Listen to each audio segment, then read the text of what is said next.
몸의 근육량을 유지 및 증가시키기 위해서 가장 중요한 건 운동일까요? 그것보다 더 중요한 건 단백질 섭취라고 합니다. 일반 성인 기준 몸무게 1kg당 0.8g의 단백질을 매일 섭취해야 하며 65세 이상의 경우 몸무게 1kg당 1.2g의 단백질을 섭취해야 합니다.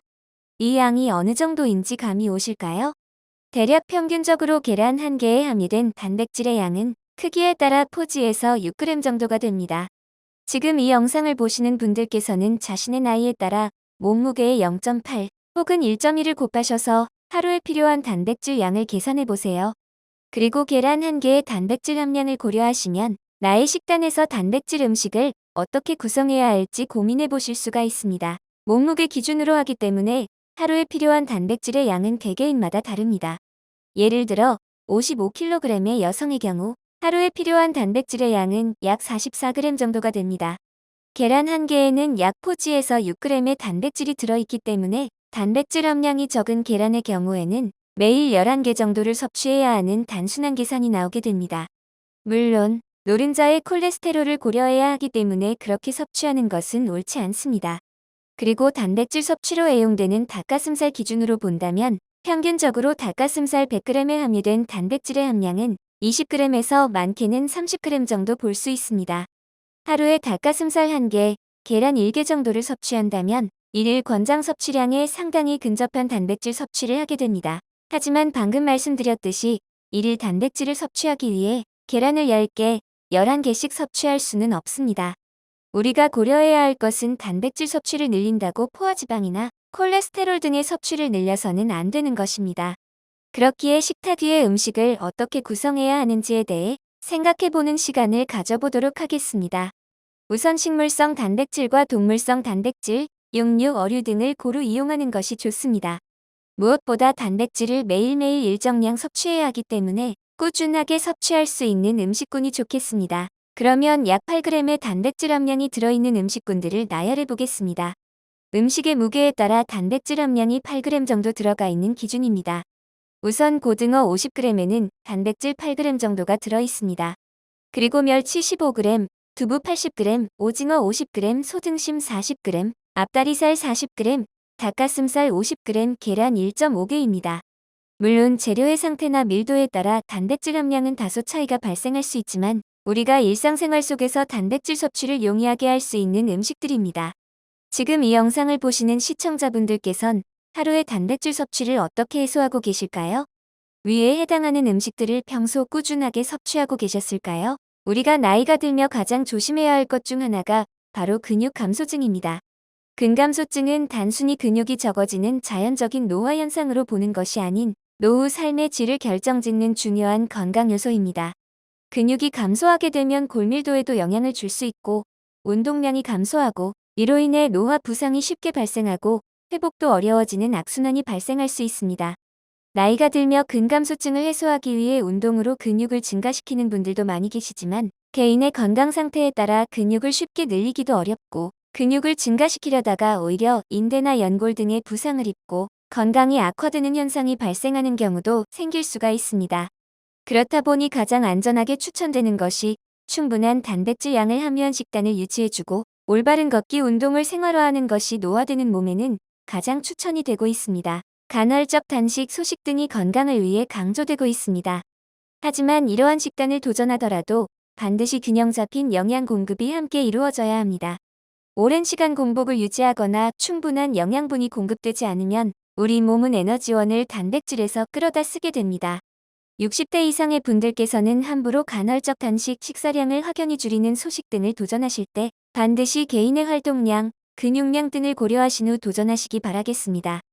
혹여나 당뇨가 있으신 분들께서는 특히나 주의하시는 걸 추천드립니다. 충분한 단백질이 있는 식습관과 더불어 근력 운동 또한 노년기 삶의 질을 결정짓는 중요한 요소입니다.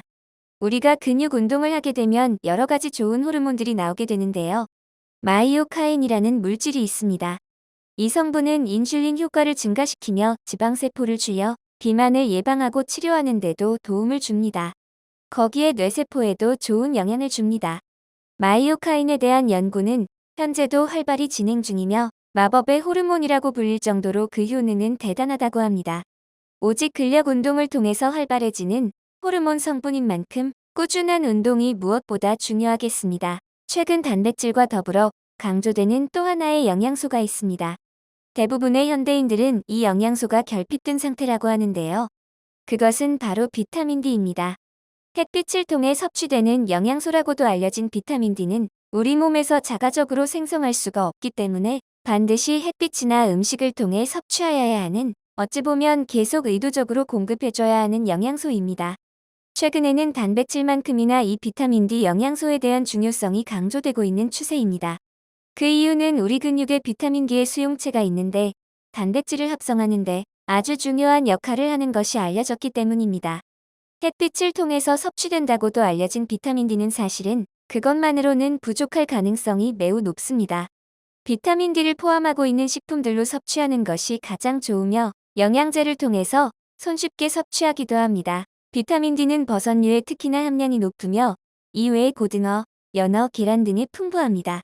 최근 현대인들은 이와 같은 음식들의 섭취보단 육류 위주의 식습관이 많으며 햇빛을 보는 시간이 현저히 줄어들었기 때문에 우울증 환자들이 많고, 이는 사회적으로도 심각한 문제 중 하나입니다.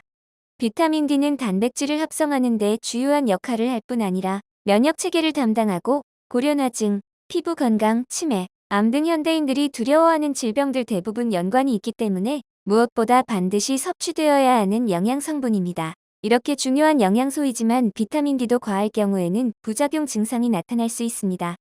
하루에 권고되는 비타민 D의 섭취량이 있는데요.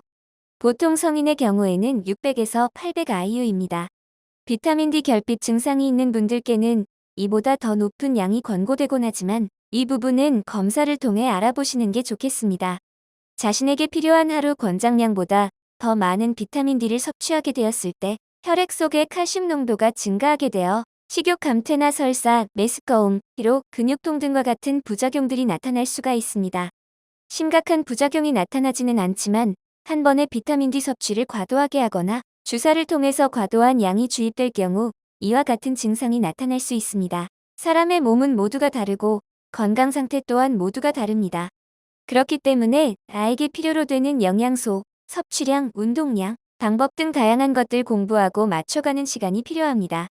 무엇이 좋다고 하여 무조건적으로 많이 드시는 것은 추천드리지 않으며 우선적으로 나의 식습관과 생활습관, 운동량 등을 잘 파악하신 후 이에 맞게 건강한 생활을 디자인해 나가시는 게 좋겠습니다. 오늘 전달드린 단백질의 중요성, 근육의 중요성, 비타민 D의 중요성 세 가지는 특히나 노년기에 접어들 때 삶의 질을 결정짓는 매우 중요한 요소들입니다.